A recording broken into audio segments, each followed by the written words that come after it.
Assalamualaikum warahmatullahi taala wabarakatuh. A'udzu billahi bismillah alhamdulillah wassalatu wassalamu ala Rasulillah ma ba'da la haula wala quwwata illa billahil aliyyil azim. Allahumma faqihna fid din wa 'allimna ta'wil amri ya rabbal alamin amma ba'du.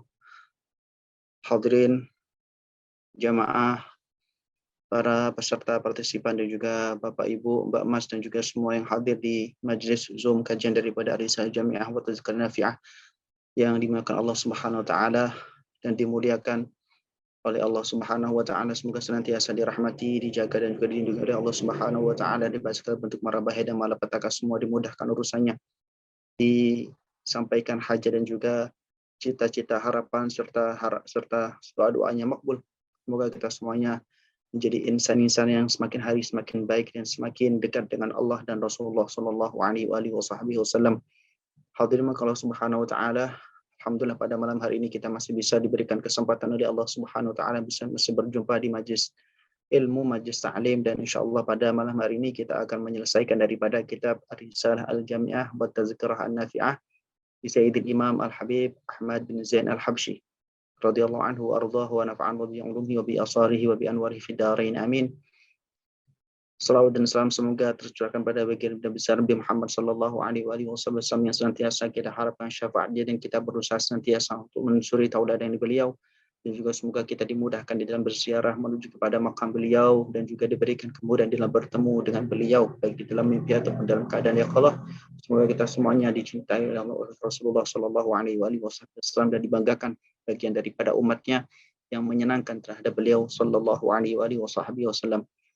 Hadirin, kita awali pertemuan pada kesempatan yang insya Allah penuh keberkahan ini dengan membaca Ummul Quran Surat Al-Fatihah ila hadrat Nabi Muhammadin sallallahu alaihi wasallam wa alihi wa sahbihi wa zawjihi wa auladihi wa zurriyyatihi wa ikhwani nabiyyin sallallahu alaihi wa sallam ajma'in wa tabi'ina lahum bi ihsan min jami'il malaikati muqarrabin wal karabin wa rahani wa rahmat ajma'in wa la hawla jami' ma'alim adrisana shaykhana murabbi ruhina man ajazana mujizil amtihas aslukan kan sasqad bislafis salahin alladhi ta'lamna 'alamnaha wa shaykhana fi أحد السابقة والمدرسة السالفة وجميع من علما وحرفا واحدة خصوصا والدينا اللهم اغفر لهما وارحمهما كما ربيانا صغارا والجميع المؤمنات والمسلمين والمسلمات الأحياء منهم والأموات, dan juga orang yang kita sebutkan dalam munajat doa dan juga Fatihah kita, orang yang berjasa kepada kita, memotivasi, menginspirasi dan juga mendoakan kebajikan kepada kita, dan juga menasihati, membimbing, mengarahkan kepada kita kebaikan dan juga senantiasa berikan support baik material ataupun imaterial kepada kita semuanya hingga pada titik sekarang.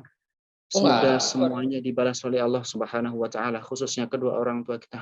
Semoga diampuni dosa-dosanya, yang masih hidup diberikan umur yang panjang, sehat walafiat, dalam ketaatan, keberkahan, dimudahkan segala urusan. Yang wafat semoga diampuni dosa-dosanya, diterima aman, ditempatkan di tempat yang terbaik di sisi Allah Subhanahu wa taala. Kita semuanya dimudahkan di dalam ta'lim wa ta'alum, diberikan ilmu yang manfaat dan juga diberikan kemampuan untuk mengamalkan dengan ikhlas, dan semoga kita semuanya dimudahkan oleh Allah Subhanahu wa taala di dalam mendapati jalan ketuhanan dan juga masuk tauladani para ulama salih dan juga memberikan kontribusi yang baik untuk agama, negara dan juga bangsa kita semuanya.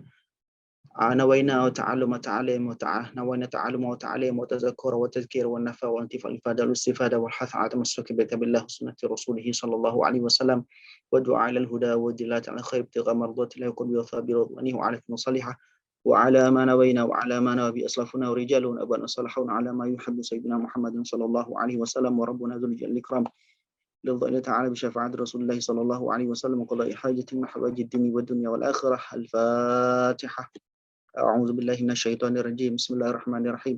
الحمد لله رب العالمين الرحمن الرحيم مالك يوم الدين إياك نعبد وإياك نستعين اهدنا الصراط المستقيم صراط الذين أنعمت عليهم غير المغضوب عليهم ولا الضالين رب اغفر لي ولوالدي وللمؤمنين آمين يا رب العالمين. بسم الله الرحمن الرحيم. قال المؤلف رحمه الله تعالى ونفعنا به وبعلومه وبأصاره في الدارين آمين. سبحانك لا علم لنا إلا ما علمتنا إنك أنت العليم الحكيم. وتب علينا يا مولانا إنك أنت التواب الرحيم. رب اشرح لنا صدورنا ويسر لنا أمورنا واحلل عقدة من لساننا يفقهوا قولنا. رب اشرح لي صدري ويسر لي أمري واحلل عقدة من لساني يفقهوا قولي. رضينا بالله ربا وبالإسلام دينا وبسيدنا محمد صلى الله عليه وآله وصحبه وسلم نبيا ورسولا. يا الله يا كريم يا فتاح يا عليم افتح قلوبنا فتوح العارفين. بسم الله الرحمن الرحيم. اللهم ربنا هب لنا من لدنك علما لدنيا وأسرارا ربانية ونورا سماويا ونظرا إلهيا برحمتك يا أرحم الراحمين. اللهم إنا قد خرجنا من حولنا وقوتنا إلى حولك وقوتك ومن علمنا إلى علمك ومن إرادتنا إلى إرادتك ونعوذ بك أن نقول زورا أو نغش فجورا أو نكون بك مغرورا. اللهم انفعنا بما علمتنا وعلمنا ما ينفعنا وزدنا علما. الحمد لله على كل حال ونعوذ بالله من حال أهل النار. اللهم افتح لنا فتوح العارفين. اللهم افتح لنا حكمتك وانشر علينا رحمتك يا ذا الجلال والإكرام. اللهم فقهنا في الدين وعلمنا تأويل وارزقنا محبة سيد الأنبياء والمرسلين سيدنا ومولانا محمد وعلى آله وصحبه أجمعين. اللهم سخر لنا كتب كلها. اللهم ارزقنا فهم النبيين وحفظ المرسلين والهم الملائكة المقربين برحمتك يا أرحم الراحمين بجودك وكرمك يا أجود الأجودين ويا أكرم الأكرمين. آمين يا رب العالمين. Baik, hadirin yang dimuliakan Allah Subhanahu wa taala, insyaallah pada kesempatan hari ini akan kita selesaikan daripada kitab Ar-Risalah Jami'ah atau khataman daripada kitab Ar-Risalah Jami'ah wa Tadhkirah An-Nafi'ah ala barakatillah wa biidznillah. Insyaallah kita akan khatamkan dan insyaallah akan kita sambung dengan kegiatan ataupun kajian dengan kitab yang lain pada pertemuan-pertemuan selanjutnya ala barakatillah. Baik, hadirin subhanahu wa ta'ala, kita sudah menyampaikan dan juga sudah berdiskusi tentang hal-hal yang berkaitan dengan masalah akidah, berkaitan dengan masalah fikih, berkaitan dengan masalah akhlak atau tasawuf. Dan bagian di akhir, Al-Habib Al-Imam Ahmad bin Zain Al-Habsyi, yang beliau ini adalah murid langsung daripada Al-Imam Al-Habib Abdullah bin Alawi bin Muhammad Al-Haddad, sahib Ratib Al-Haddad, yang mana beliau ini dimakamkan di Hautah, ini kurang lebih 3 jam daripada Tarim, di mana Sayyidil Habib Al-Imam Abdullah bin Ali Al-Haddad dimakamkan. Beliau Al-Imam Al-Habib Ahmad bin Zain Al-Habsyi ini ta'alum kepada Al-Habib Abdullah bin Al-Haddad selama kurang lebih 40 tahun.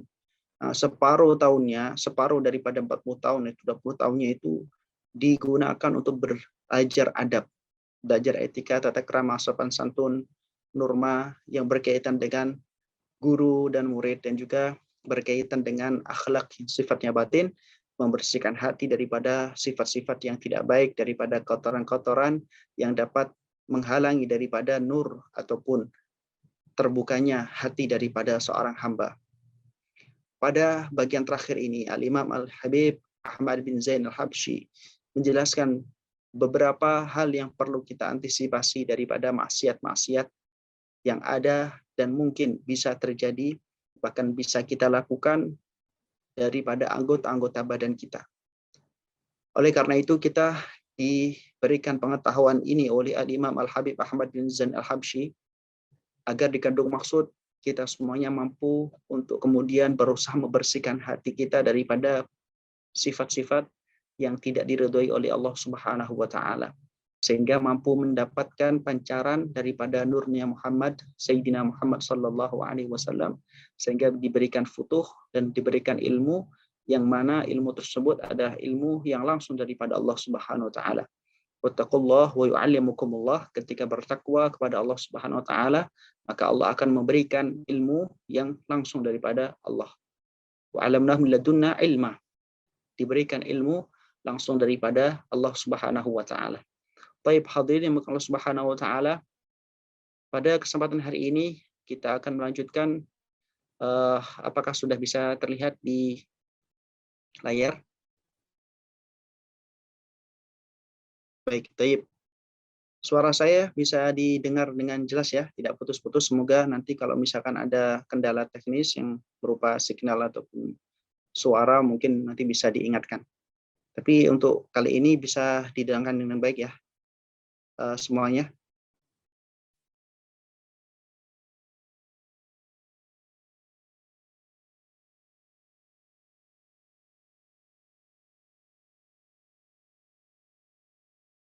Baik. Enggak ada yang respon, apakah bisa didengar dengan baik? Iya bisa. Insya Allah bisa, Ustaz. Baik, baik. Terima kasih. Baik. Qala rahimallahu ta'ala wa nafa'na bihi wa bi'ulumi wa bi asari fid dharain amin. Qala al-Imam Al-Habib Ahmad bin Zain Al-Habsyi, ma'asil lisan, di antara maksiat-maksiat ataupun hal-hal yang dianggap sebagai durhaka kepada Allah Subhanahu wa taala dengan menggunakan lisan. Ma'asi bil lisan, kemaksiatan yang diperantarai dengan anggota berupa lisan. Wa ma'asil lisani katsiratun aidan. Di antara maksiat-maksiat daripada lisan itu banyak juga. Sebagaimana kemarin dijelaskan maksiat-maksiat daripada hati banyak, maka di sini juga ada maksiat-maksiat lisan. Yang mana lisan ini adalah anggota badan yang kita gunakan untuk perantara menyampaikan apa yang ada di dalam hati, pikiran,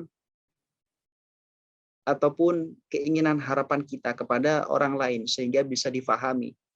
Bahasa lisan lebih mudah difahami daripada bahasa hati. Oleh karena itu, hati diperantari dengan lisan akan mengungkapkan terhadap keinginannya.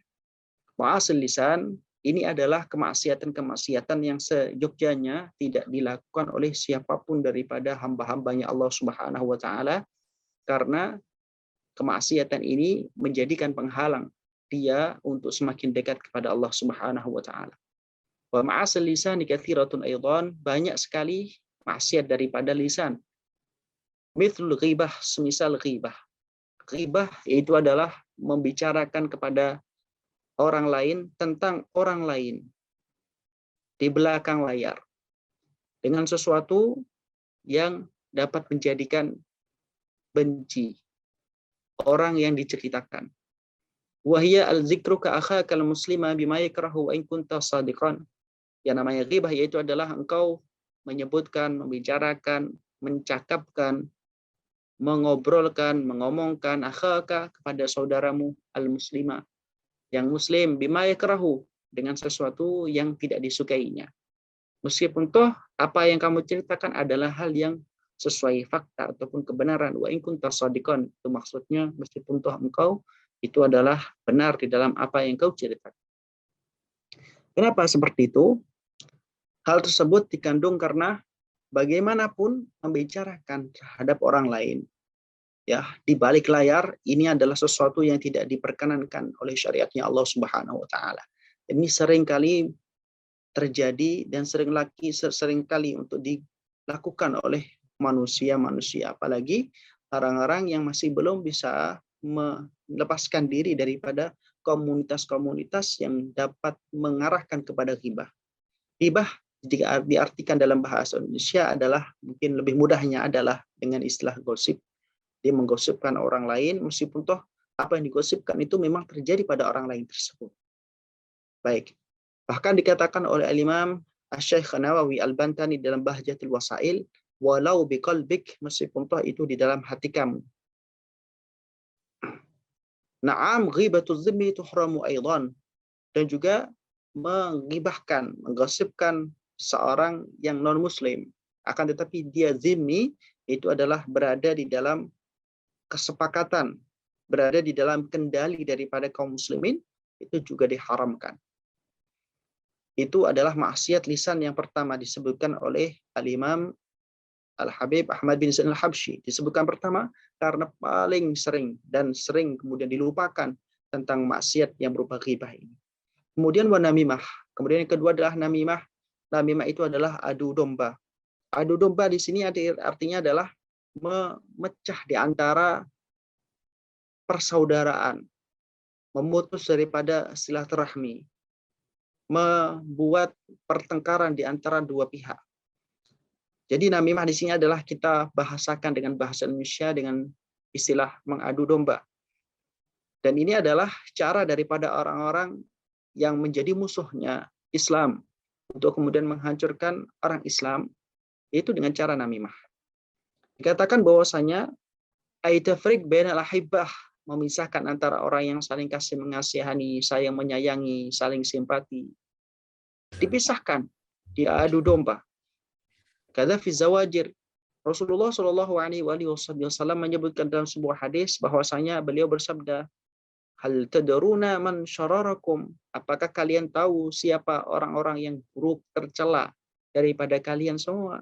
Maka kemudian para sahabat menjawab daripada pertanyaan Rasulullah, qalu Allah wa rasuluhu alam.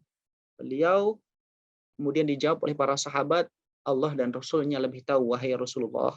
Kemudian Rasulullah bersabda melanjutkan daripada perkataannya, qala syararukum dzul wajhain allazi yati haula'i biwajhin. Seburuk-buruknya ataupun orang-orang buruk di antara kalian itu adalah orang yang memiliki dua wajah. Ya, ini adalah orang yang datang kepada satu golongan dengan satu wajah dan datang kepada golongan yang lain dengan wajah yang berbeda. Tujuannya apa? Tujuannya adalah mengambil daripada informasi yang informasi itu digunakan untuk kemudian mendatangi pihak yang lain, kemudian mengadu daripada pihak yang satu dengan pihak yang lainnya. Ini adalah namimah. Dan itu adalah termasuk daripada dosa besar. Seorang ulama besar pada zaman dahulu namanya Al-Hatim Al-Asam, dia mengatakan al-mughtabu wan namamu qurdu ahli nar, qirdun qarda ahli nar. Jadi bahwasanya yang namanya orang yang suka gosip dan juga orang yang mengadu domba ini adalah dua kera daripada keranya ahli neraka, daripada kera penghuni neraka. Wal kadzib kalbu ahli nar, dan kebohongan adalah merupakan, kedustaan adalah anjing daripada penduduk neraka. Wal hasid khinzir ahli nar, orang yang hasid, orang yang dengki, orang yang iri, ini adalah khinzir, yaitu adalah babi daripada penduduk neraka. Ini disebutkan dalam kitab Nuzhatul Majalis. Kemudian disebutkan maksiat daripada lisan yang lain adalah al-kadzib, yaitu adalah wal kadzib, berdusta. Jadi mengatakan sesuatu tidak sesuai dengan faktanya, menjawab, mengkonfirmasi, menjelaskan tidak dengan ilmu yang sesuai dengan hal yang benar. Sebagaimana seorang juga menyampaikan pengajaran, menyampaikan pengajian, menyampaikan pendidikan, akan tetapi dia tidak memiliki sumber dasar daripada bacaan ataupun guru-guru yang pernah dia belajar kepada beliau. Kemudian menyampaikan sesuatu yang dia tidak paham, seolah-olah dia paham. Memiliki keberanian di dalam tampil di mimbar-mimbar, di panggung-panggung, akan tetapi ilmunya dia adalah ilmu yang ngawur ataupun ngasal. Ini juga bagian daripada al-kadzib, berdusta. Dan lebih-lebih apabila dia itu menyampaikan sesuatu tidak sesuai dengan yang sejatinya atau yang sebenarnya. Maka ini ada sesuatu yang menjadi tanda-tanda daripada orang yang munafik. Sebagaimana Rasulullah Shallallahu Alaihi Wasallam mengatakan bahwasanya ayatul munafiki thalath. Idza hadatsa kadzaba, wa idza tumina khana, wa idza wa'ada akhlafa. Tanda-tanda orang munafik itu ada 3 setidaknya oleh Rasulullah SAW disebutkan. Yang pertama, ketika berbicara dia dusta. Ketika dia dipercaya maka dia mengkhianati. Dan apabila dia berjanji dia mengingkari. Ini adalah termasuk kadzib, adalah tanda daripada orang-orang munafik. Rasulullah dalam hadis yang lain menyebutkan wailun lilladzina yuhadditsu lilladzi yuhaddits. Wailun lilladzi yuhadditsu fayakdziba liyadhaka bihil qaum wailun lah. Begitu pula ketika bercanda, jangan kemudian ngawur dan sampai kemudian menggunakan kedustaan. Kata Rasulullah, celakalah bagi orang yang kemudian berbicara. Dan berbicara tersebut dengan kedustaan, agar kemudian orang yang mendengarkan daripada kedustaan itu tertawa. Sungguh celaka orang yang seperti ini. Jadi meskipun untuk bercanda tidak diperkenankan di dalam agama kita sebagai seorang muslim yang baik, itu adalah bercanda dengan sesuatu yang bohong. Yang tujuannya adalah mencari popularitas, mencari subscriber, mencari followers, ataupun mencari hal yang sifatnya duniawi dengan cara berdusta, agar ditertawakan, agar kemudian mendapatkan feedback keduniaan. Tapi dengan menggunakan kedustaan. Ini adalah hal yang diwanti-wanti oleh Rasulullah Shallallahu Alaihi Wasallam. Dalam hadis lain Rasulullah Shallallahu Alaihi Wasallam mengatakan, la yakmalu lil mar'i al imanu hatta yuhibba li akhihi ma yuhibbu li nafsihi wa hatta yajtanibal kadhiba fi mizahi. Tidak sempurna daripada keimanan seseorang sehingga dia mencintai untuk saudaranya sebagaimana mencintai untuk dirinya. Begitu pula tidak dikatakan sempurna imannya, kata Rasulullah Shallallahu Alaihi Wasallam, apabila seorang itu kemudian tidak menjauhi daripada kedustaan ataupun berbohong di dalam bercandanya. Maka Rasulullah SAW tidak pernah sekalipun berdusta, hatta di dalam mizahnya, hatta di dalam bercandanya Rasulullah SAW senantiasa menyampaikan kejujuran.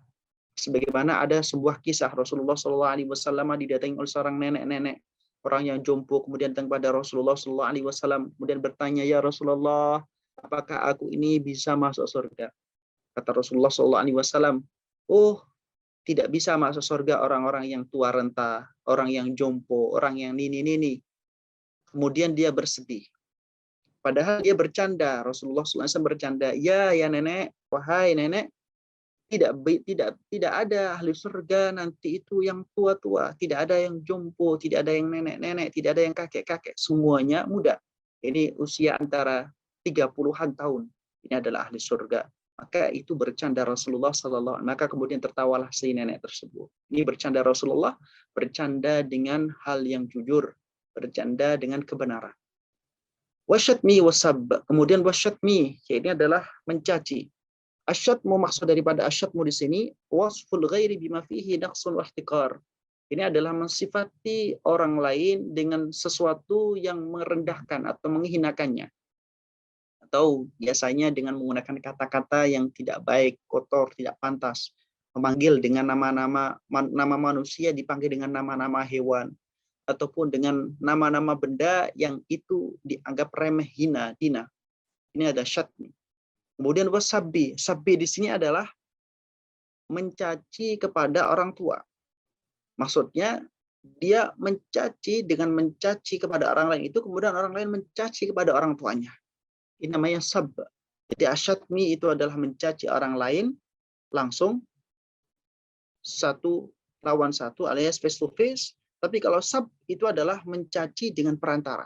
Dia mencaci orang lain atau mencaci ayah daripada orang lain, kemudian orang lain tersebut mencaci ayahnya juga. Ini namanya sab. Rasulullah SAW bersabda, mal'unun man sabba walidayh. Terlaknatlah orang yang mencaci terhadap kedua orang tuanya. Sahabat kemudian kaget. Loh, kok bisa orang mencaci orang tuanya? Masa anak itu kemudian mencaci kepada orang tuanya? Kata Rasulullah SAW kemudian menjelaskan bahwasanya yusubbu abar rajul fa yusubbul akhar abah. Seorang mencaci kepada tuanya orang lain, kemudian orang lain tersebut mencaci kembali kepada orang tua daripada si pencaci itu. Ini adalah sab. Maka kata Rasulullah SAW, min akbaril kabair an yasubbar rajul walidayh. Di antara paling besarnya dosa-dosa besar itu adalah seorang yang mencaci terhadap orang tuanya. Kenapa Allah Subhanahu wa taala itu memerintahkan untuk kemudian melakukan bakti kepada orang tua. Taat kepada orang tua, birrul walidain. Maka sebaliknya kalau seorang itu uququl walidain, berdurhaka kepada orang tua, maka orang tersebut adalah orang yang melakukan sebesar-besarnya dosa-dosa besar. Kemudian dikatakan wala'ani, melaknat. Ini adalah mengharapkan terputusnya rahmat Allah pada seseorang. La'anat walau li hayawan au jamat, meskipun toh la'anat tersebut pada hewan ataupun benda-benda yang tidak bernyawa, benda-benda keras yang tidak memiliki nafas. Ini adalah la'an tidak diperkenankan. Maka ya dikatakan al-la'an huwa al-ib'adu minallahi ta'ala. Ini menjauhkan orang itu dari rahmat Allah Subhanahu wa taala. Ini mendoakan, mengharapkan, menginginkan orang untuk jauh daripada rahmatnya Allah Subhanahu wa taala, itu namanya adalah al-la'an. Semisal mengatakan la'anatullahi alaik, terlaknatlah kamu, semoga Allah melaknat kamu, dan seterusnya. Rasulullah SAW bersabda di dalam hadis mulia melalui lisan mulia beliau, innal la'anina la yakununa syufa'a wala syuhada yaumil qiyamah. Orang-orang yang suka melaknat itu bukanlah orang yang bisa untuk memberikan syafaat, dan juga bukanlah orang yang bisa menjadi syahid ataupun saksi kelak di hari kiamat. Karena orang-orang yang melaknat ini mengharapkan jauhnya rahmat Allah daripada seorang ataupun hewan ataupun benda yang lain. Baik, dikatakan wa ghairiha, dan juga sifat-sifat yang lain yang muncul daripada lisan, yang itu adalah yang tidak baik. Semisal memberikan julukan-julukan yang tidak pantas pada orang lain, kemudian mencatut nama Rasulullah, berbohong, mengatakan ini hadis Nabi padahal bukan, kemudian mengatakan ini adalah merupakan ketetapan ataupun ini merupakan perkataan ataupun firman Allah Subhanahu wa taala padahal bukan. Dikatakan di dalam ayat Al-Qur'anul Karim, wa yaumal qiyamati taral ladzina kadzabu 'ala Allahi wujuhum muswaddah. Jadi nanti di hari kiamat orang-orang yang berdusta mengatasnamakan Allah Subhanahu wa taala, atau orang yang tidak percaya pada Allah Subhanahu wa taala, maka wujuhum muswaddah, wajah-wajah mereka itu hitam, gelap. Itu adalah hukuman bagi pada orang-orang yang mendustakan Allah Subhanahu wa taala atau berdusta atas nama Allah Subhanahu wa taala. Baik, dikatakan selanjutnya oleh Al-Imam Al-Habib Ahmad bin Zaid Al-Habsyi, ma'asil ain, ma'asih daripada mata. Dan ini adalah hal yang mungkin sering dan paling sering kita lakukan atau mungkin manusia lakukan, baik sengaja ataupun tidak, baik terasa ataupun tidak terasa, langsung ataupun tidak langsung, maksiat ain. Wa ma'asil ain, maksiat ain mithl nazar ila nisa'il ajnabiyyat, masyaallah. Ini adalah misal melihat kepada perempuan-perempuan yang ajnabiyat.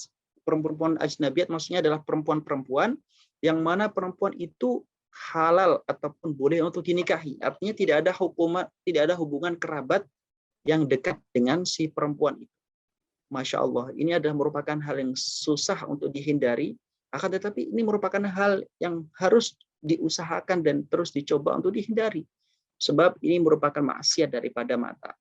Melihat kepada perempuan yang ajnabiyat, Masya Allah, apalagi di kota-kota metropolitan seperti Jakarta dan sekitarnya, yang mana perempuan itu macam-macam.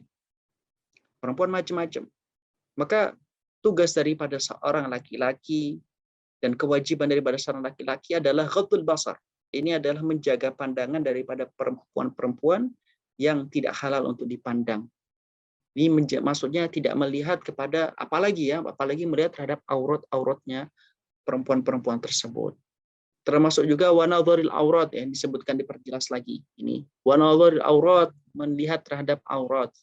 Aurat, bahkan aurat daripada orang yang sama jenis.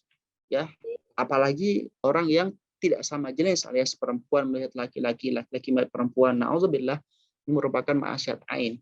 Dan ini merupakan sesuatu yang menimpa daripada manusia-manusia akhir zaman yang godaannya luar biasa dahsyat di dalam masalah ain, di dalam masalah mata. Jadi melihat informasi-informasi yang tidak baik, tidak benar, melihat foto, video yang tidak baik, terlarang. Dan itu sangat mudah untuk kemudian diakses, bahkan tanpa mengakses pun banyak kemudian muncul di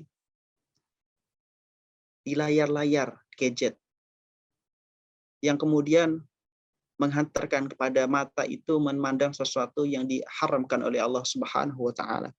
Ini sesuatu yang Masya Allah. Sesuatu yang Masya Allah sangat luar biasa menghancurkan. Maka perlu kita menjaga daripada pandangan kita agar kita kemudian tidak terkotori mata kita dengan kemaksiatan, keburukan, dan kotoran-kotoran dosa dengan memandang sesuatu yang diharamkan oleh Allah Subhanahu wa taala.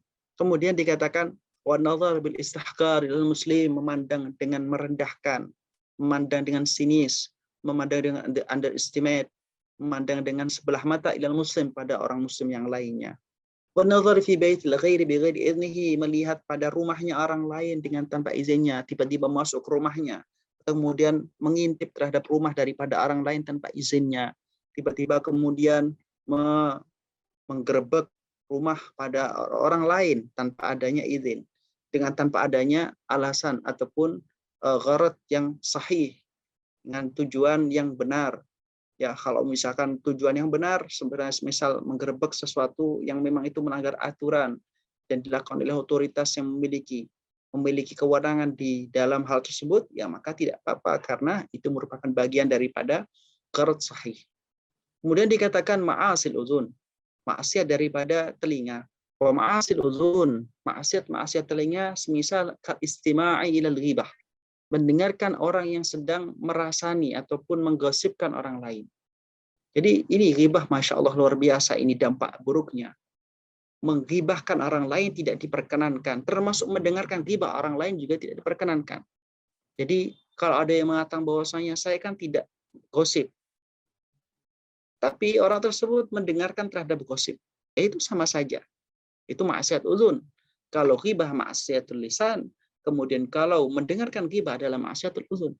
Maka kalau ada orang yang ghibah, segeralah kemudian berpindah tempat. Berpindah menjauh daripada orang yang melakukan ghibah tersebut. Karena orang al-mushtarik fil ma'asi fahuwa kal fa'il. Ini orang yang mushtarik, orang yang bersama dengan orang yang melakukan maksiat, itu sama halnya dia adalah pelaku daripada maksiat itu. Maka tinggalkan bagi orang yang ingin selamat daripada maksiat ghibah, tinggalkan orang yang berbuat ghibah. Dan ini Masya Allah, nikmatnya orang yang mendengarkan ghibah itu kenapa? Karena membicarakan orang lain. Padahal bisa jadi kalau dia tidak berada di situ, dia yang kemudian menjadi objek daripada ghibah itu. Allah Subhanahu wa taala menjelaskan luar biasa dan kemudian memberikan ancaman yang sangat keras bagi orang-orang yang ghibah. Wala yaghtab ba'dukum ba'dha ayuhib ahadukum ay yakul lahma akhi maitan fakarihtumu. Fattaqullah. Jadi janganlah kalian kemudian melakukan ghibah satu sama lainnya. Karena ghibah itu seperti halnya orang yang memakan daging bangkai daripada orang yang digibahi. Apakah kita akan mampu atau mau untuk memakan daging bangkai daripada manusia ataupun orang yang kita gibahi? Tentu fakarihtumu, tidak akan mau, tidak akan suka. Maka bertakwalah kepada Allah dan kita jauhi daripada ghibah. Dan satu lagi para hadirin Allah Subhanahu wa taala, ghibah ini adalah termasuk yang maksiat yang muhbitun litsawab. Ini maksiat yang kemudian menghapus, menghancur leburkan daripada pahala. Orang yang kita ghibahi, dia tidak berbuat ibadah, tapi kita ghibah kepada dia, maka ibadah kita itu dijadikan tambalan untuk orang yang kita ghibahi. Kalau sampai kemudian ghibah kita masih terus kita lakukan, sementara kebaikan kita sudah habis untuk menambah daripada orang yang kita ghibahi, maka kemudian keburukan daripada orang yang kita ghibahi ditransfer kepada kita. Ya akhirnya kita menjadi orang yang merugi. Fana'udzubillah subhana'udzubillah. Begitu pula orang yang mendengarkan ghibah. Wa ghairidzalika, dan juga maksiat-maksiat telinga yang lain minal muharramat, daripada hal-hal yang diharamkan oleh Allah Subhanahu wa taala. Kenapa? Karena maksiat daripada uzun itu banyak. Mendengarkan sesuatu yang diharamkan oleh Allah. Misalkan mendengarkan daripada orang yang berngadu domba, mendengarkan kemudian musik-musik yang kemudian menghantarkan kepada perbuatan maksiat, ya, mendengarkan info-info yang tidak benar alias hoax, apalagi kemudian meng-share ulang padahal dia belum sharing, belum menyaring daripada apa yang dia dapat informasinya. Ini hal-hal yang dapat menjadikan orang tersebut terjerumus pada penyesalan kelak di hari akhir pada yaumul qiyamah. Qala rahimahullah ta'ala al-Imam Al-Habib Ahmad bin Zahab melanjutkan bahwasanya ma'asiyat ini adalah maksiat daripada tangan. Wa ma'asiyat, maksiat daripada tangan itu ketatfifi fil kaili wal wazni. At-tatfif ini adalah merekayasa, memanipulasi, melakukan tipu muslihat fil kail, di dalam takaran wal wazni, dan timbangan. Bagi orang-orang yang melakukan perdagangan, bagi orang yang melakukan bisnis, bagi orang yang melakukan kegiatan-kegiatan untuk bertukar antara satu dengan yang lainnya, yang menggunakan kail, menggunakan takaran atau menggunakan wazan, timbangan, ini adalah hal-hal yang perlu diperhatikan dan sangat perlu untuk kemudian dijauhi, yaitu adalah memanipulasi daripada yang namanya kail. Kadang-kadang orang menjual, saya menjual madu 1 kilo, padahal ketika ditimbang tidak ada 1 kilo, meskipun hanya kurang 1 gram, maka hal tersebut bagian daripada tatfif. Orang kemudian menjual gula, menjual tepung, menjual beras, kemudian hitungannya tidak pas. Padahal dia menyebutnya adalah 1 kilo atau 2 kilo dengan sebutan yang pasti, tapi ternyata ketika ditimbang tidak pasti. Maka ini adalah bagian daripada tatfif fil kail. Hal ini merupakan sesuatu yang diharamkan oleh Allah Subhanahu wa taala, sebagaimana Allah Subhanahu wa taala berfirman, wailul lil mutaffifin alladzina idza iktalu 'alan nasi yastawfun wa idza kaluhum aw wazanuhum yukhsirun. Jadi ini adalah hal yang diancam oleh Allah Subhanahu wa taala bagi orang yang melakukan tatfif, melakukan manipulasi, rekadaya, rekayasa, tipu muslihat di dalam takaran ataupun timbangan. Kemudian disebutkan ma'asliyat yang lain, yaitu al-khiyanah, berkhianat. Qala sallallahu alaihi wasallam, Rasulullah pernah bersabda, sabda Rasulullah, la imana liman la amanalah. Tidaklah orang itu dikatakan beriman apabila dia tidak memiliki sifat aman. Diberikan kepercayaan untuk menjadi seorang pengajar, tapi tidak kemudian menggunakannya dengan sesuai dengan amanah yang diberikan. Diberikan amanah untuk kemudian membimbing orang, tapi dia tidak gunakan itu. Kemudian diberikan amanah, diberikan anugerah berupa anak, berupa istri, berupa keluarga, tapi tidak dia jaga amanah tersebut dengan baik. Hingga akhirnya mengantarkan kepada penyesalan dan juga kerugian yang dahsyat bagi orang yang khianat. Kemudian dikatakan wasariqah, yaitu adalah akhdhul mali al-ghairi ala wajhil khafa. Ini adalah mencuri. Mencuri itu adalah mengambil hak ataupun harta orang lain dengan sembunyi-sembunyi. Itu adalah sariqah. Nah, kalau misalkan terang-terangan, itu namanya qut'ut thariq, pembegal. Wasairul muamalatil muharramah, dan juga muamalah transaksi-transaksi yang diharamkan oleh Allah Subhanahu wa taala. Riba. Kemudian transaksi yang lain itu adalah mentransaksikan sesuatu yang diharamkan oleh Allah Subhanahu wa taala, transaksi khamar, transaksi kemudian alat yang digunakan untuk maksiat. Ini adalah sairul muamalat al-muharramah. Begitu pula semisal contohnya adalah ghasab. Ini adalah meminjam tanpa izin daripada orang yang memiliki daripada benda. Akhdhu malin mutaqawwim muhtaram bila idzi sahibi bila khafiyah. Itu adalah ghasab, mengambil benda ataupun barang yang memiliki harga, atau benda tersebut itu bisa digunakan, dipakai tanpa izin daripada orang yang memilikinya. Dan hal tersebut dilakukan dengan terang-terangan. Ini namanya ghasab. Kemudian kal qatli, muamalat al-muharramah kal qatli wa darbi bighairi haqqin. Ini adalah membayar orang kemudian untuk melakukan pembunuhan, atau misalkan dia melakukan ataupun menabrak seseorang, kemudian dia lari dari tanggung jawab, ataupun dia punya tanggung jawab karena sudah tidak sengaja membunuh orang ataupun membunuh hewan, akan tetapi tidak bertanggung jawab, dia kabur begitu saja. Ini adalah maksiat-maksiat yang diharamkan oleh Allah Subhanahu wa taala. Wadar, memukul dengan tanpa hak, memukul, menampar, menonjok dengan tanpa hak. Ini adalah sesuatu yang disebut dengan maksiat daripada tangan dan perlu untuk dihindari. Qala rahimallahu taala ma'asir rijli, maksiat daripada kaki. Wa ma'asir rijli al-masyu fi si'ayatin bi muslimin al-qatlihi. Maksiat daripada kaki diantaranya itu al-masyu, berjalan fi si'ayatin bi muslimin al-qatlihi, untuk si'ayatin bi muslimin al-qatlihi, untuk kemudian membuat keonaran, ya, membuat keonaran pada orang yang muslim, ya, ataupun membunuh. Jadi perjalanan digunakan untuk tujuan membuat keonaran, huru-hara, membuat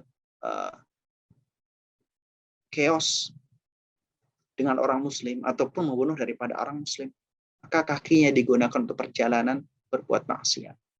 Yadurru bighairi haqqin, ataupun berjalan untuk mencederai orang yang muslim dengan tanpa hak. Bahkan tidak hanya orang muslim, orang yang non muslim pun itu memiliki hak untuk kemudian kita menghormati daripada hak-hak hidupnya, hak asasinya, dengan ketentuan dan juga aturan yang diajarkan dan ditetapkan oleh syariatnya Allah Subhanahu wa taala. Maka tidak diperbolehkan kemudian memberikan mudarat kepada orang lain bighairi haqqin, dengan tanpa adanya tujuan ataupun dengan tanpa adanya alasan yang dapat dibenarkan oleh aturannya Allah Subhanahu wa taala. La dharara wa la dirar. Tidak boleh mencederai diri sendiri, apalagi mencederai orang lain. Bagi dzalika, dan juga maksiat-maksiat kaki yang lain, min kulli ma haruma, dari setiap hal yang diharamkan, al-masyu ilaih, berjalan kepadanya. Jadi berjalan pada kemaksiatan itu adalah maksiat rijal. Kaki digunakan untuk berjalan pada tempat-tempat maksiat. Kaki digunakan untuk kemudian melakukan kegiatan tercela, mencuri, menipu, berbohong, lari daripada tanggung jawab, dan lain sebagainya. Ini merupakan maksiat rijal dan merupakan hal yang tercela. Qala rahimahullah ta'ala, ma'asil farji, maksiat daripada kelamin. Wa ma'asil farji, maksiat daripada kelamin itu adalah kazina, semisal berbuat zina. Zina adalah melakukan perbuatan hubungan suami istri. Ya, hubungan suami istri padahal dia bukanlah pasangan yang sah, bukan suami istri yang sah. Ini adalah zina al-farj. Adapun yang lain, ada juga zina lain. Memandang sesuatu yang haramkan, zina lain. Zina al-uzun, mendengar sesuatu yang diharamkan. Zina rijal, ini adalah berjalan pada sesuatu yang diharamkan. Zina liat, menggunakan tangan untuk berbuat yang diharamkan. Ya. Maksud daripada zina di sini adalah zina al-farj. Ini adalah melakukan hubungan zina. Ya, zina ada kalanya muhsan, ada kalanya ghair muhsan. Zina muhsan yaitu adalah dia sudah memiliki pasangan, sudah memiliki istri, sudah memiliki suami, tapi dia kemudian melakukan hubungan suami istri, hubungan intim dengan orang lain yang bukan istri ataupun suami. Nah, ini hukumannya adalah berat, dirajam sampai mati. Ya, dirajam sampai mati. Terus kemudian zina ghair muhsan. Zina ghair muhsan itu adalah berzina, dia belum memiliki pasangan, belum memiliki suami atau belum memiliki istri. Kemudian dia berzina kepada orang yang bukan pasangan sahnya. Misal ada orang, na'udzubillah, ada orang pacaran, kemudian saking berhasadnya, kemudian dia melakukan hubungan suami istri, padahal dia belum sah menjadi istri ataupun suaminya. Na'udzubillah. Ini adalah fenomena akhir zaman yang sangat banyak dan mungkin sering kita jumpai. Dan semoga kita semua diselamatkan oleh Allah Subhanahu wa taala daripada zina yang semakin merajalela di akhir zaman ini. Waliwat, kemudian melakukan yang namanya liwat, hubungan liwat. Ini adalah melakukan hubungan, melakukan hubungan kelamin tapi dari dubur. Itu adalah liwat, sebagaimana kaumnya Nabi Lut yang kemudian diazab oleh Allah Subhanahu wa taala. Ini adalah maksiat yang terlarang. Bahkan pada pasangannya sendiri, alias pada suaminya yang sah ataupun istri yang sah, melakukan hubungan suami istri tapi melalui dubur. Ini hukumnya adalah muharramah, terlarang dan merupakan dosa yang besar. Kemudian wal istimna biliyad ini adalah memancing kenikmatan dengan menggunakan tangan, baik laki-laki atau perempuan, sehingga kemudian timbul hasrat, gairah nafsu yang kemudian menjadikan dia bermaksiat kepada Allah Subhanahu wa taala. Istimna biliyad bagi laki-laki disebut dengan onani, bagi perempuan disebut dengan masturbasi, ataupun dengan variasi ataupun nama-nama yang lainnya. Yang intinya adalah memfasilitasi, membiarkan, mengumbar daripada nafsu, syahwat, gairah tersebut, sehingga kemudian tidak terkontrol, tidak terkendali, dan menerjang aturan-aturan syariatnya Allah Subhanahu wa taala dengan menggunakan tangannya. Wa ghairiha, dan juga maksiat-maksiat kemaluan yang lain, min ma'asil farj, daripada maksiat-maksiat farj. Baik. Kemudian selanjutnya qala al-Imam Al-Habib Ahmad bin Zaid Al-Habsyi radhiyallahu anhu wa qaddasallahu sirrahu wa nawwara dharihahu wa nafa'an bihi wa ulumi wa sarifid darin amin. Wa ma'asil badan wal ma'asiyatu bi kullil badan. Maksiat dengan setiap badan. Kalau kulil walidain, durhaka kepada kedua orang tua. Ini adalah sesuatu yang maklum dan sudah menjadi hal yang sangat familiar kita dengar. Walidain adalah perantara kita mendapatkan ridhonya Allah Subhanahu wa taala. Ridhollah fi ridhal walidain wa sukhtullah fi sukhtil walidain. Rasulullah bersabda bahwasanya ridhonya Allah tergantung ridhonya kedua orang tua. Begitu pula murkanya Allah itu tergantung daripada murkanya orang tua. Maka jangan sekali-kali kita berdurhaka kepada orang tua, hatta meskipun toh sudah berkeluarga sendiri, sudah punya istri, sudah punya suami, tetap berwalidain adalah sesuatu yang harus diterapkan, harus dilakukan sampai akhir hayat. Wal firar min zahf, lari daripada genderang perang, lari ketika dalam keadaan hiruk pikuk, dalam keadaan genting-gentingnya peperangan. Dan ini merupakan minal kabair, wa huwa minal kabair. Ya, termasuk daripada sab'ul mubiqat, istanibus sab'ul mubiqat. Ya. Di antaranya adalah al-firar min zahf. Ini adalah lari daripada saat genting-gentingnya perang dia malah lari. Bukan justru kemudian ikut berperang menegakkan ilahi kalimatillah, tapi justru lari. Ini yang disebut dengan pengecut. Nah, ini dulu ada peperangan. Nah, kalau sekarang ini adalah perangnya adalah perang dengan ilmu, dengan pendidikan, dengan akhlak yang mulia. Maka kita perlu untuk terus menggali ilmu dan terus memperbaiki akhlak kita. Dengan senantiasa bersambung kepada orang-orang yang ahlu ilmu dan juga orang yang ahlu al-akhlak, ahlul adab.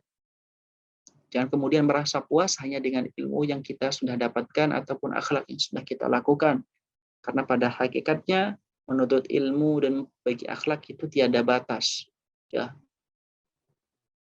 Thalabul ilmi minal mahdi ilal lahdi. Utlubul ilm minal mahdi ilal lahdi. Atau kama qala Nabi sallallahu alaihi wasallam. Wa ghairi ma dzukir, dan juga maksiat badan yang lainnya, mithlu qati'atir rahim, semisal memutus tali hubungan silaturahmi. Wa dzulmin nasi, berbuat zalim kepada manusia. Al-zulm itu adalah wad'u syai' fi ghairi mahallih. Ini adalah menempatkan sesuatu tidak pada tempat yang seharusnya. Zulmun nas adalah menzalimi orang lain, hak-haknya kemudian diambil dengan tanpa adanya tujuan, dengan tanpa adanya alasan yang dibenarkan syariatnya Allah Subhanahu wa taala, merugikan orang lain. Ini bagian daripada zulmun nas. Termasuk juga diamanati menjadi pemimpin bukan untuk mengayomi ataupun membantu rakyat, akan tapi justru menindas dan juga mengambil harta hak-haknya rakyat. Ini adalah zulmun nas. Masya Allah, ini adalah dosa yang besar. Dan semoga kita dan pejabat-pejabat kita semuanya dijaga oleh Allah dan dijadikan orang-orang yang menjauhi sifat-sifat yang zalim. Wallahul muwaffiq wal mu'in lima yuhibbu wa yardah. Allah yang memberikan taufik dan juga yang memberikan pertolongan pada sesuatu yang dicintai dan juga diridhai olehnya. Wassallallahu ala sayyidina Muhammadin wa alihi wa sahbihi wasallam. Walhamdulillahi rabbil alamin. Alhamdulillah rabbil alamin. Para hadirin subhanahu wa ta'ala. Malam hari ini kita sudah selesaikan daripada kitab Ar-Risalah Al-Jami'ah lil Imam Al-Habib Ahmad bin Zaid Al-Habsyi radhiyallahu anhu. Dan barangkali ada yang mau ditanyakan sebelum kita tutup, ada yang mau ditanyakan, ada yang mau didiskusikan, atau barangkali ada yang mau memberikan tambahan keterangan, dengan senang hati, tafadhol.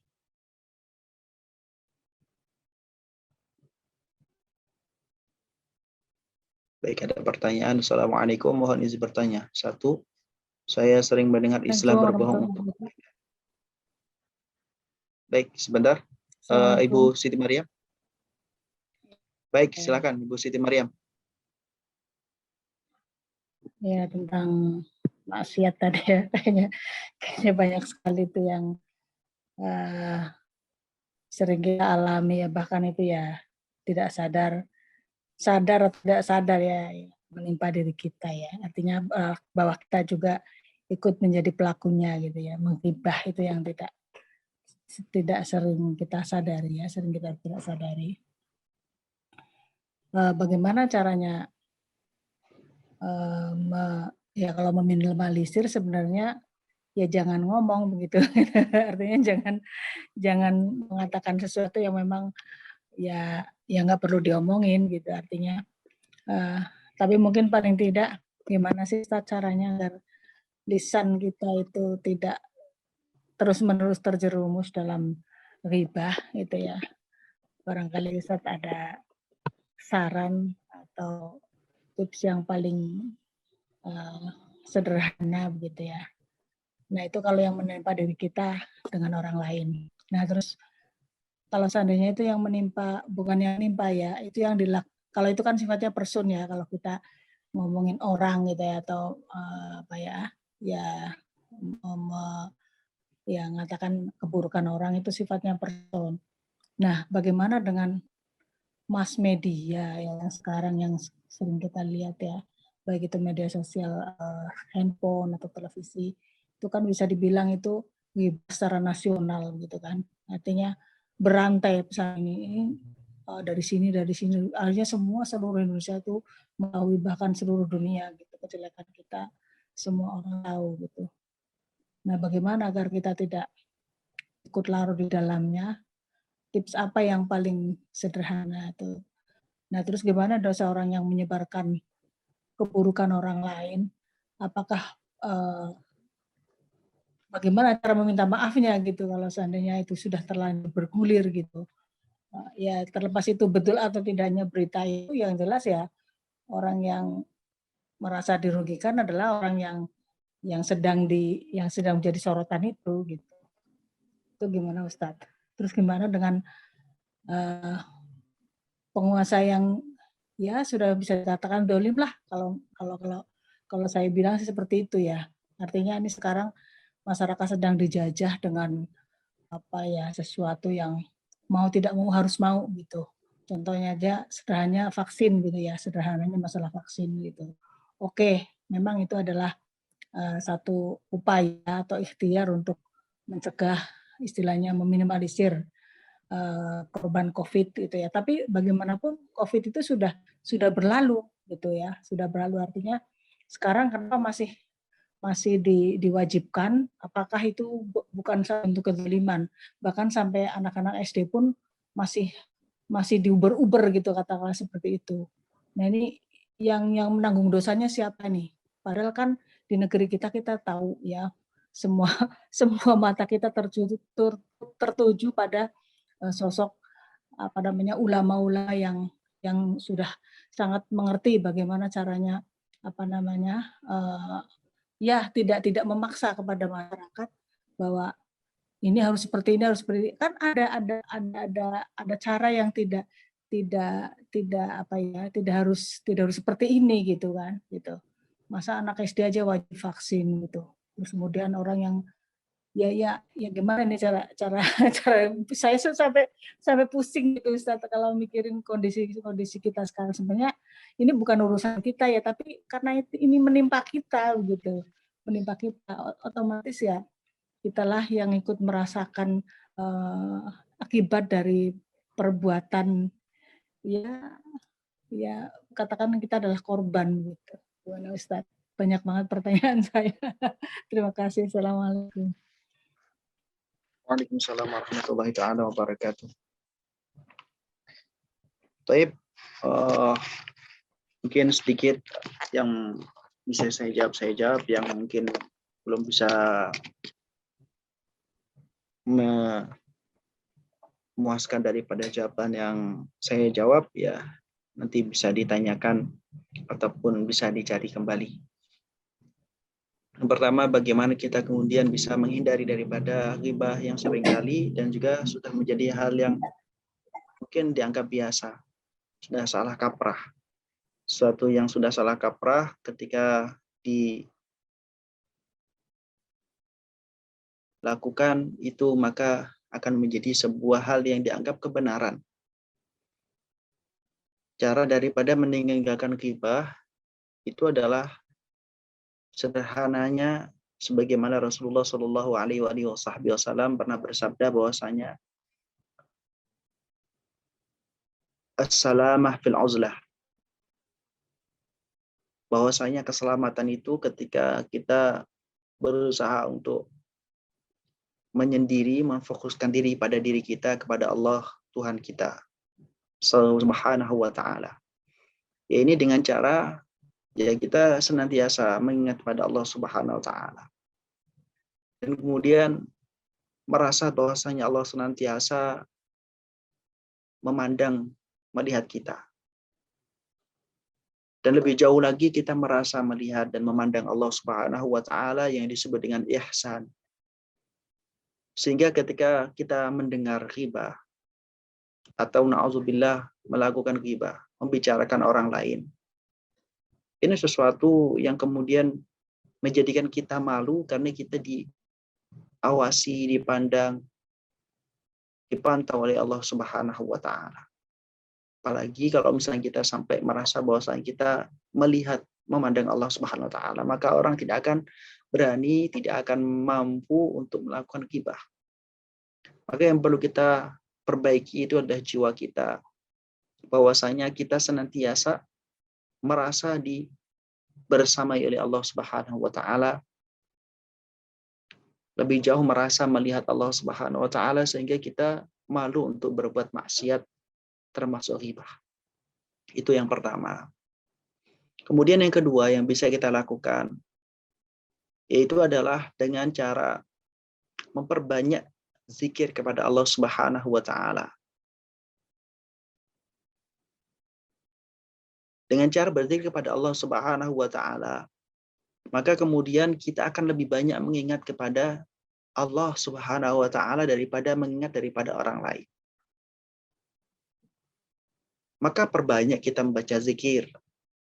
Dan di akhir zaman ini zikir yang paling mudah dan paling gampang untuk kita lakukan itu bersalawat kepada Rasulullah sallallahu alaihi wasallam.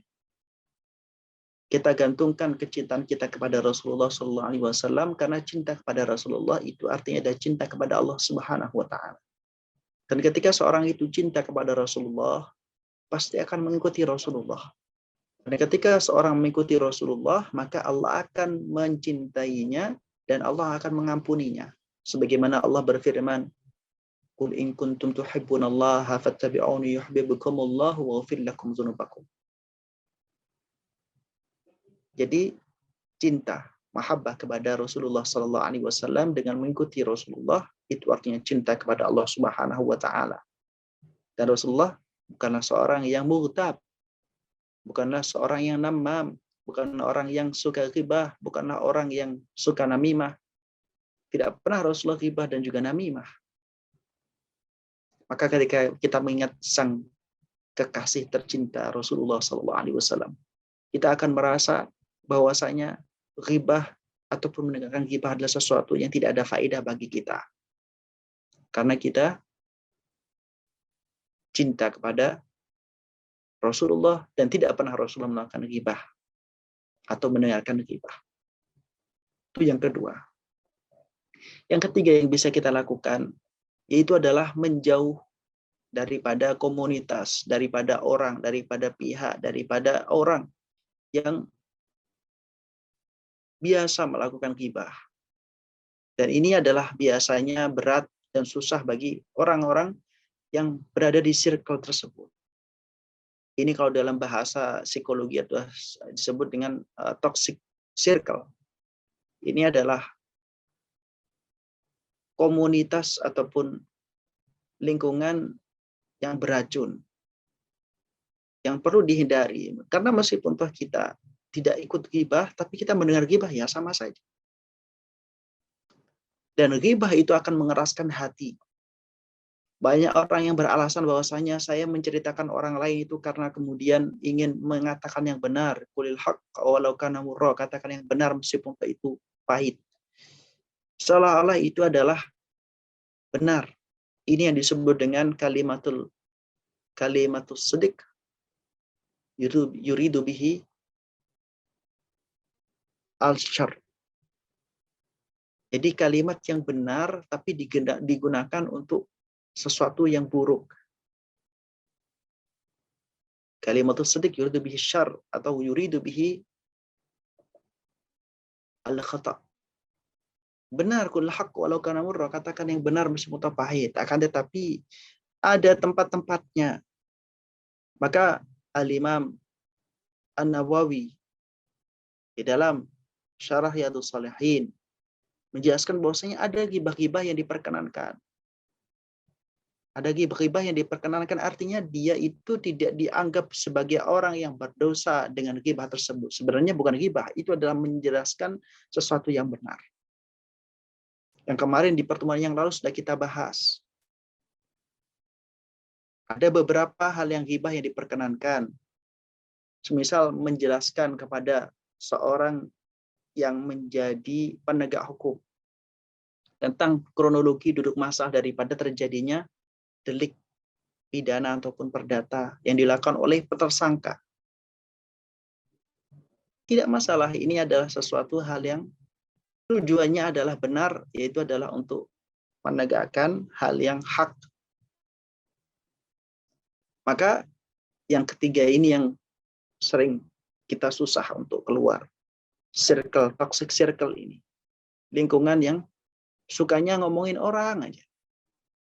Sukanya gibahin orang, sukanya dengar gibahnya orang. Ini adalah lingkungan yang sangat beracun. Maka kita tinggalkan itu. Ya tentu meninggalkan kemudian tidak kemudian langsung hilang. Ya kita tinggalkan, ketika gibah kita tinggal.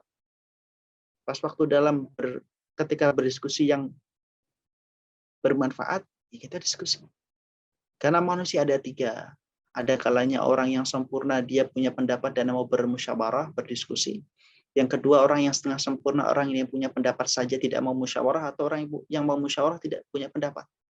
Ada orang yang tidak ada apa-apanya, tidak dianggap sebagai manusia, yaitu adalah orang yang punya pendapat, gak mau berdiskusi.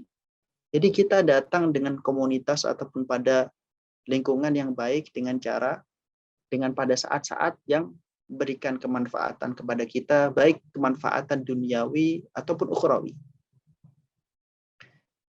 Jadi kita tinggalkan, ya ini ada 3 hal. Dan yang keempat, yaitu adalah kita sering muhasabah kepada diri kita sendiri. Daripada kita sibuk mencari kesalahan orang lain, dan pasti ada.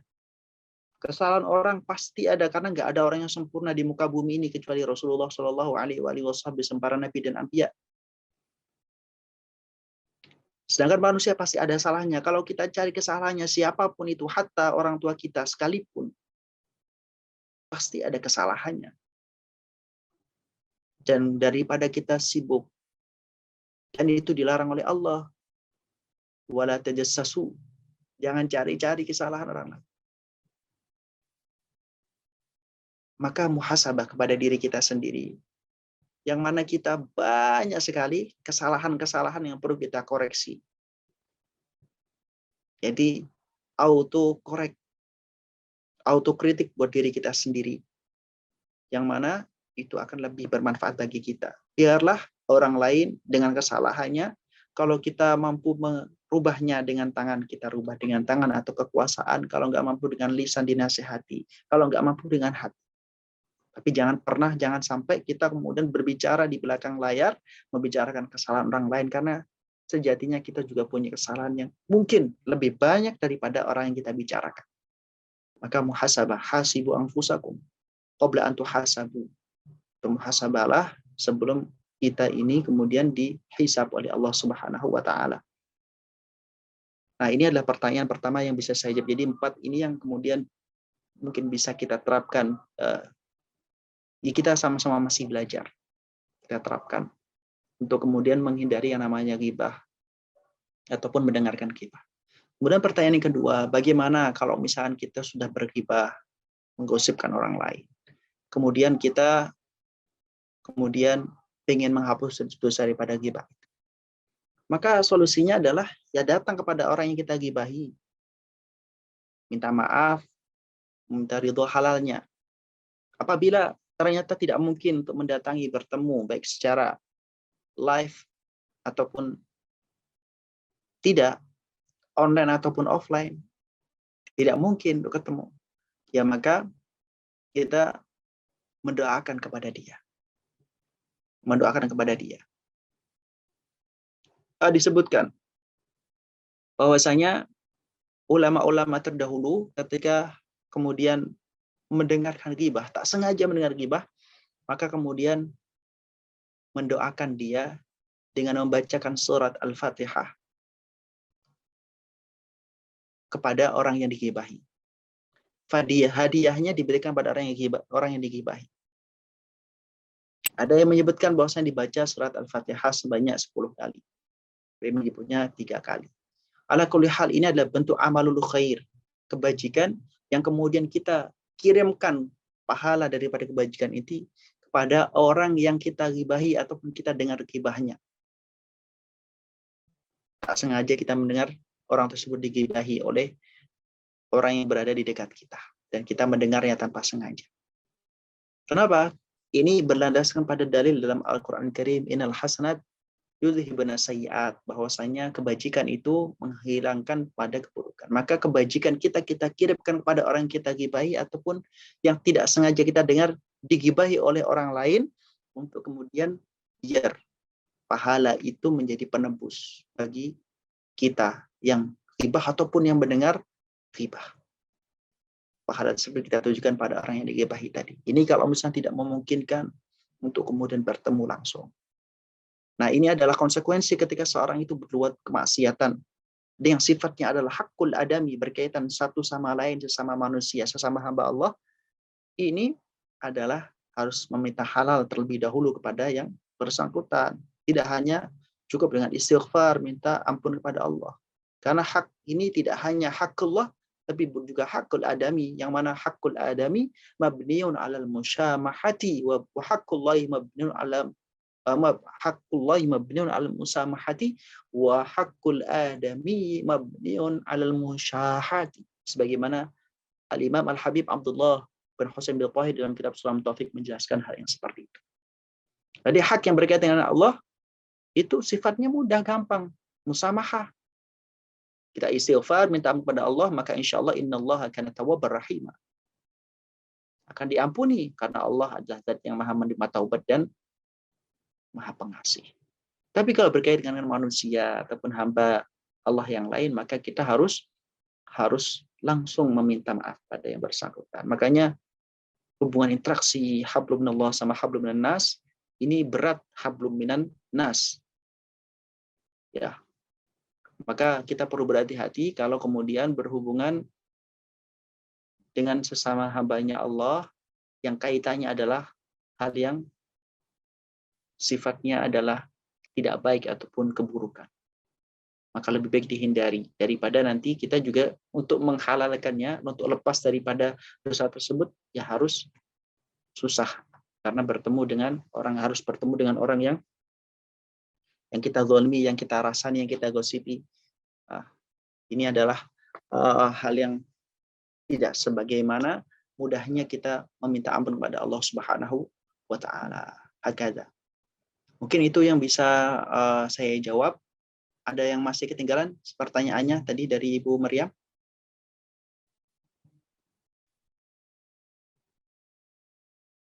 Tidak ada ya. Baik. Ada pertanyaan di chat ini. Baik. Saya bacakan di chat, ada pertanyaan. Assalamualaikum, mohon isi pertama. 1, saya sering mendengar istilah berbohong untuk kebaikan. Apakah dalam Islam memang ada berbohong yang diperbolehkan untuk kebaikan? Jika ada, bagaimana batasannya? Baik, satu pertanyaan ini saya jawab dulu. Ini dari Indonesia, Mario Elvando. Apakah berbohong untuk kebaikan itu adalah hal yang dibenarkan? Ada kebohongan yang dibenarkan kebohongan ini adalah kebohongan yang diatur oleh aturannya Allah Subhanahu wa taala. Nabiullah Ibrahim alaihissalam pernah berbohong ketika ditanya bersama dengan istrinya. Beliau kemudian ketemu sama seorang raja yang zalim. Beliau adalah seorang yang cantik, Sayyidina Sarah, ibu daripada Sayyidina Ilyas, ibu daripada Sayyidina Ishak. Bukan Sayyidina Ilyas, Sayyidina Ishak. Kemudian ditanya, apakah ini adalah istri kamu? Kata Sayyidina Ibrahim alaihissalam, bukan, ini adalah saudariku. Tapi di hatinya beliau mengatakan saudari di dalam iman, di dalam Islam. Ini dalam ilmu balaghah disebut dengan tauriyah. Ini tauriyah adalah mengarahkan makna lafadz yang memiliki makna jauh dan makna dekat. Diarahkan pada makna jauh. Sementara orang yang mendengarkan itu memahaminya dengan makna yang dekat. Ini adalah disebut tauriyah. Dibenarkan di situ. Kenapa? Karena taruhannya adalah nyawa. Kalau kemudian dia menjawab ini adalah istriku, maka kemudian raja zalim ini akan kemudian membunuh karena dia tidak suka kepada orang yang memiliki istri yang cantik.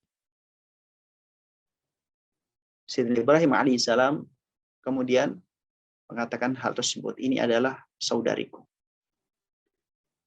Dan ini merupakan dalam agama Islam ada namanya maqasid asy-syariah. Hak-hak asasi daripada seorang hamba itu adalah menjaga hifdzun nafas, menjaga nafs, menjaga nyawa. Ada 5, menjaga nyawa, menjaga harta, menjaga agama, menjaga akal, kemudian menjaga daripada harga diri. Ada 5. Menjaga nyawa adalah hal yang harus dipertahankan. Maka mempertahankan sesuatu yang lebih penting ini ketika ada ida sama 2 darar, maka akhadha bi akhafid dararain, diambil yang paling sedikit dararnya.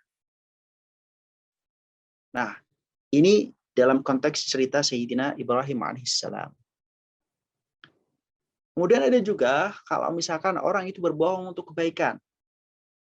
Berbohong untuk kebaikan, kebaikan yang apa? Kebaikan yang sifatnya itu adalah qasr atau muta'addi. Qasr maksudnya adalah untuk bermanfaat untuk lingkungan yang sedikit terbatas. Muta'addi itu menjar pada lingkungan yang umum. Maka kalau misalkan ada orang kemudian saya ngambil uang untuk keluarga saya, maka kemudian dia melakukan korupsi, ini kan untuk kebaikan juga.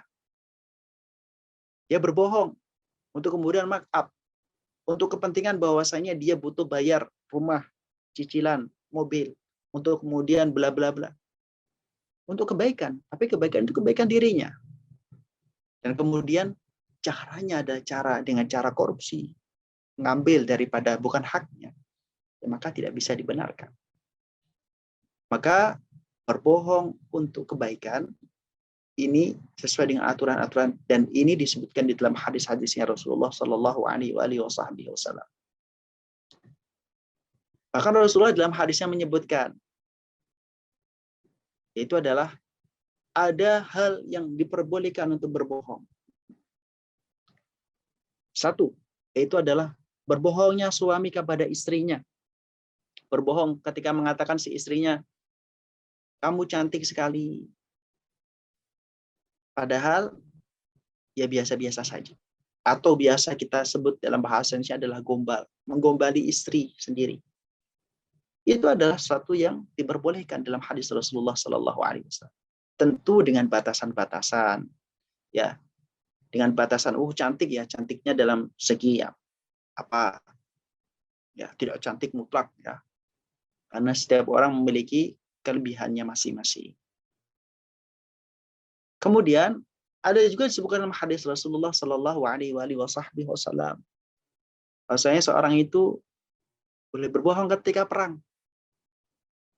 Ya, Kalau perang, kemudian dia jujur, di mana panglima kamu? Oh, di sana. Dia jujur. Maka kemudian panglima dicari, terus kemudian kalah perang.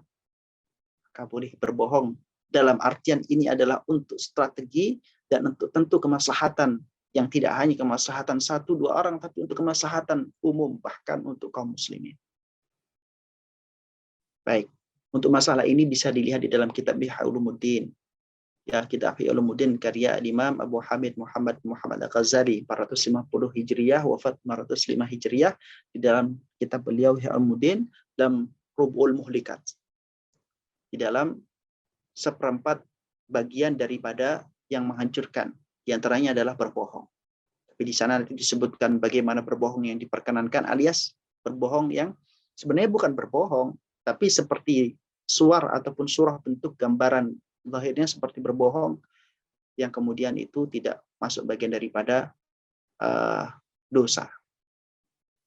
Baik, kemudian selanjutnya, nomor 2, saya sering melihat ketika misalnya ada seorang non-muslim yang menghina Islam, lalu banyak orang yang melakukannya.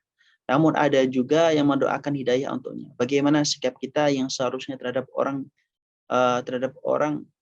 yang memusuhi Islam? Apakah boleh melaknatnya ataukah kita mendoakan hidayah? Baik, orang yang memusuhi Islam, ada namanya kafir harbi, ada kafir zimmi. Orang yang non-muslim yang memusuhi Islam namanya harbi. Kalau kafir harbi boleh diperangi.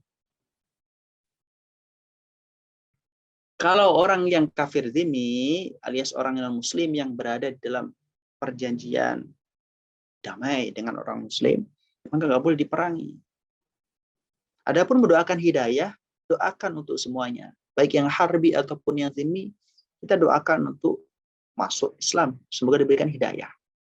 Karena hidayah adalah hak privilege Allah Subhanahu wa Ta'ala. Jadi kita minta pada Allah untuk memberikan hidayah kepada orang-orang yang non-muslim itu. Lalu bagaimana kalau misalnya masalah melaknat? Apakah boleh melaknat kepada orang-orang yang kemudian melakukan perbuatan yang tidak baik? Kita melaknat terhadap perbuatannya. Melaknat terhadap perbuatannya, bukan melaknat kepada orangnya. Apabila dia melakukan misalkan menghina Al-Quran, menghina Nabi, menghina Allah dan malaikat, kitab-kitabnya Allah misalnya, atau kita laknat perbuatannya tersebut. Kita doakan hidayah untuk dia, kita laknat perbuatannya, dan apabila itu kemudian dia melakukan perbuatan yang dapat merugikan kepada kita, maka hak daripada kita sebagai orang yang dizalimi, boleh untuk membalasnya sekedar sesuai dengan apa yang dia lakukan. Fajaza'u sayyi'atin sayyi'atun mithluha. Boleh dibalas. Dilakukan perbuatan buruk pada kita, kita boleh membalas buruk pada dia dengan catatan sama. Tapi susah ini untuk mencari kesamaan antara membalas keburukan. Biar sama kita balasnya keburukannya sama dengan apa yang dilakukan kepada kita, susah. Maka ulama-ulama ahlul akhlak, ahlul adab ini lebih menganjurkan, menyarankan untuk kemudian memaafkan dan kemudian mendoakan kepada dia. Mendoakan hidayah maksudnya. Jadi, semisal kita mengatakan iblis la'natullah, syaitan la'natullah, kita adalah mengikuti terhadap apa yang disebutkan di dalam Al-Quranul Karim, dalam hadis Rasulullah SAW yang namanya iblis sama syaitan itu dilaknat oleh Allah Subhanahu Wa Taala. Maka kemudian kita tafaulan mengikuti daripada. Tapi kalau misalnya orang lain, manusia maksudnya, ya kita laknat yang namanya perbuatannya. Ya. Jadi kalau ada yang berbuat maksiat, kita benci maksiatnya, bukan benci kepada orangnya. Kita tolak maksiatnya, kita ingatkan orangnya. Hakadah.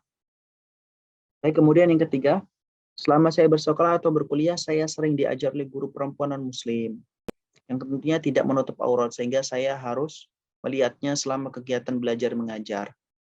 Dalam keadaan seperti ini, apakah berdosa dan bagaimana solusinya? Kalau misalkan kita diajar sama guru yang dalam tanda kutip mau non-muslim ataupun non-muslim, dan kemudian guru tersebut itu tidak menutup aurat, tugas kita adalah ghaddul basar. Sebagai seorang laki-laki, gurunya pesan perempuan, maka kita ghaddul basar. Begitu pula gurunya laki-laki, kemudian si muridnya perempuan ghaddul basar. Kalau misalkan itu mengajar kepada kita. Nah, kalau misalkan kita tetap melihatnya dan kemudian melihatnya dalam artian ini dengan syahwat, maka dosa. Solusinya bagaimana? Ya istighfar dan kemudian ghaddul basar. Jaga pandangan kita. Kalau sudah lewat, ya udah kita minta ampun kepada Allah Subhanahu wa taala. Banyakin istighfar. Karena kita sudah melakukan perbuatan yang mengandung dosa di sana. Ya. Terus kalau misalkan kita nggak bisa kemudian melakukan istilahnya ghaddul basar, bagaimana? Ya kalau nggak bisa ghaddul basar, ya berusaha untuk kemudian mencari guru yang bisa kemudian tidak menjadikan kita jatuh kepada kemaksiatan.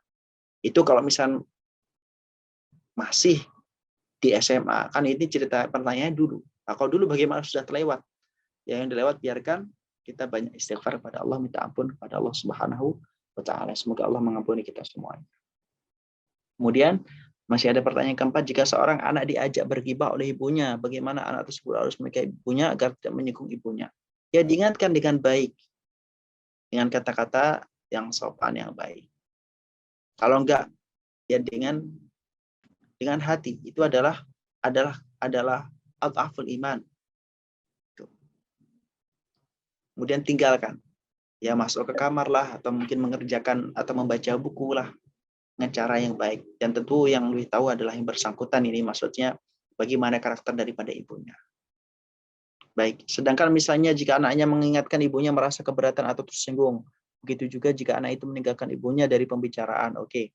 Kalau seperti itu, maka bisa kemudian meminta tolong kepada orang yang didengarkan omongannya oleh sang ibu.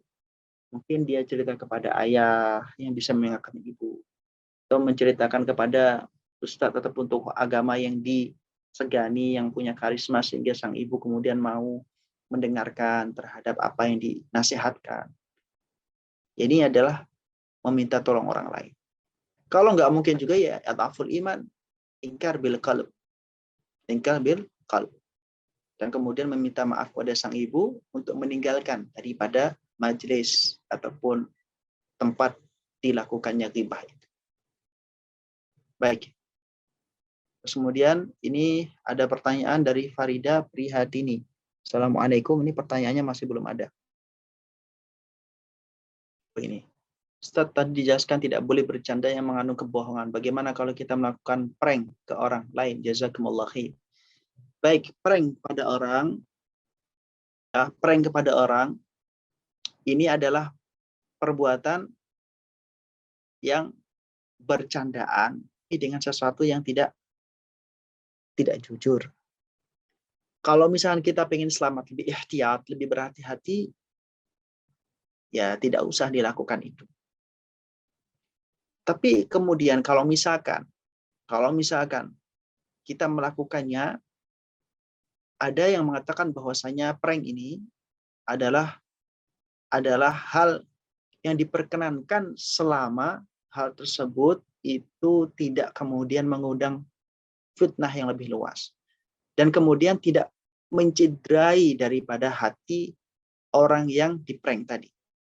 Tapi ini adalah kaul yang sangat, ya, kaul yang aneh. Ala kulli hal, kalau pengen hati-hati ya tidak usah. Kalau mau ngasih surprise, ya kasih saja surprise-nya dengan cara yang lebih elegan, dengan jujur. Itu juga bisa.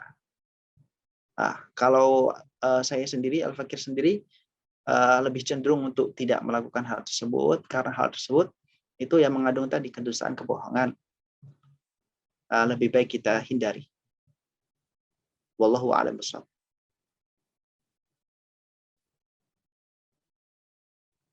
Baik, ada lagi yang tanyakan? Tidak ada ya? Baik, alhamdulillahirabbil alamin. Kalau tidak ada yang tanyakan, alhamdulillah kita sudah menyelesaikan daripada kitab Risalah Al-Jami'ah pada malam ini, dan merupakan akhir daripada pertemuan daripada kitab Risalah Al-Jami'ah wa Tuqan Nafi'ah, dan juga merupakan Senin terakhir. Senin malam Selasa terakhir daripada tahun 2021. karena minggu depan sudah 2022 di akhir tahun yang insya Allah bersama dengan khataman kitab Ar-Risalah Jami' Tazkiyah Nafi' ini, semoga kita mendapatkan keberkahan daripada kajian kita. Semoga kita dapat ilmu yang bermanfaat, diberikan kemampuan untuk mengamalkan ilmu, diikhlaskan ketika mengamalkan, dan diberikan kemudahan di dalam suri tauladani Rasulullah Sallallahu Alaihi Wasallam. Kita akhiri bersama-sama dengan membaca doa sedikit dan kita tutup nanti dengan alhamdulillah dan kafaratul majlis bersama-sama. Astaghfirullahaladzim, astaghfirullahaladzim, astaghfirullahaladzim. Alhamdulillah rabbana ya maulana ya ma'bud, alhamdulillah rabbil alamin, hamdan zakiran, hamdan syakiran, hamdan yafi ni'amahu yafi mazidah. Ya rabbana lakal hamdu wa lakal syukru kama yanbaghi li jalali wajhika wa 'azimi sultanik. Allahumma rabbana inna nas'aluka min mas'alaka min sayyidina Muhammad abduka wa rasuluka ibadika salihun. Wa na'udzu bika min mas'alika min sayyidina Muhammad abduka wa rasuluka ibadika salihun. Allahumma barik lana fi khasmina hadha al-kitab Ar-Risalah Jami' Tazkiyah Nafi'ah.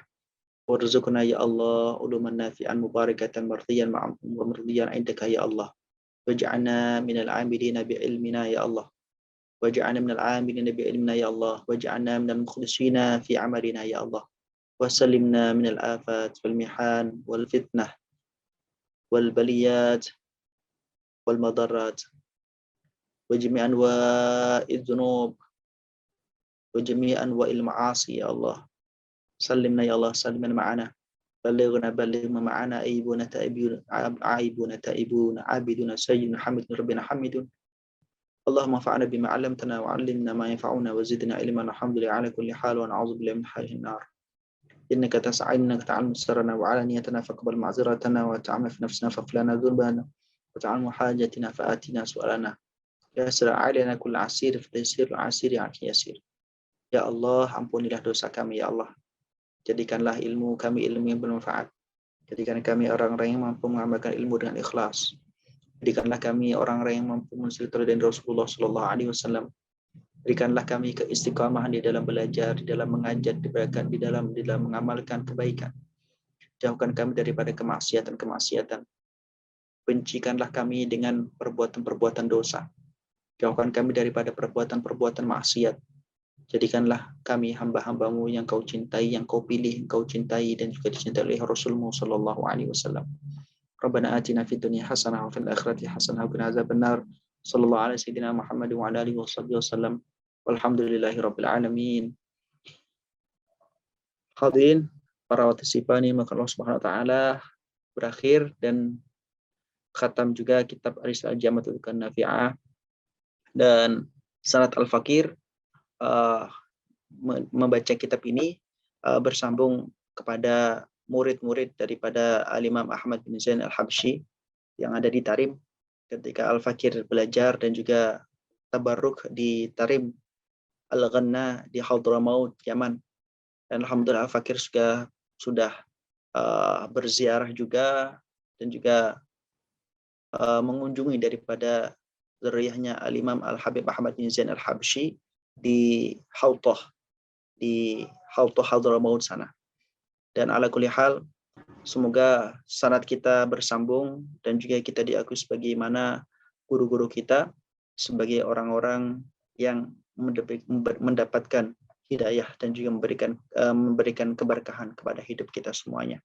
Ala kulli hal, selama awal sampai akhir daripada kajian kitab Ar-Risalah Jami'ah ini, Al-Fakir mohon maaf insahat li al-ijazah, apabila memang patut Al-Fakir mengijazahkan, maka ajaztukum bima sahati al-ijazah.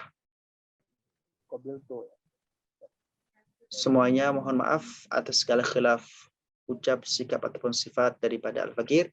Semoga kita semuanya diampuni oleh Allah Subhanahu wa taala dan juga semoga kita semuanya diberikan keberkahan dalam hidup kita dan tetap istiqamah di dalam mengkaji dan juga mensuri tauladani Rasulullah Sallallahu Alaihi Wasallam. Kita akhiri bersama dengan membaca alhamdulillah dan kafaratul majlis bersama-sama. Alhamdulillahirabbil alamin. Subhanakallahumma wa bihamdik asyhadu an la ilaha illa anta astaghfiruka wa atubu ilaik. Akhirul kalam wallahu muwaffiq ila ma yuhibbu wa yardah. Ihdinas siratal mustaqim. Wassalamualaikum warahmatullahi wabarakatuh. Waalaikumsalam.